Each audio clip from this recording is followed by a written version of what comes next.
విజయనగరం జిల్లా టీడీపీలో విభేదాలు భగ్గుమన్నాయి. శృంగవరపుకోట నియోజకవర్గంలో రాజీనామాల పర్వం కొనసాగుతోంది.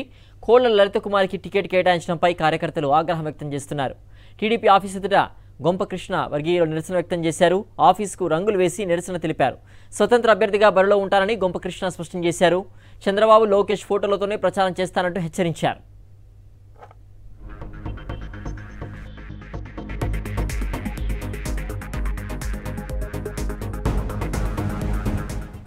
విజయనగరం జిల్లా టీడీపీలో విభేదాలు భగ్గుమన్నాయి. శృంగవరపుకోట నియోజకవర్గంలో రాజీనామాల పర్వం కొనసాగుతోంది. కోళ్ల లలిత కుమారికి టికెట్ కేటాయించడంపై కార్యకర్తలు ఆగ్రహం వ్యక్తం చేస్తున్నారు. టీడీపీ ఆఫీస్ ఎదుట గొంపకృష్ణ వర్గీయులు నిరసన వ్యక్తం చేశారు. ఆఫీసుకు రంగులు వేసి నిరసన తెలిపారు.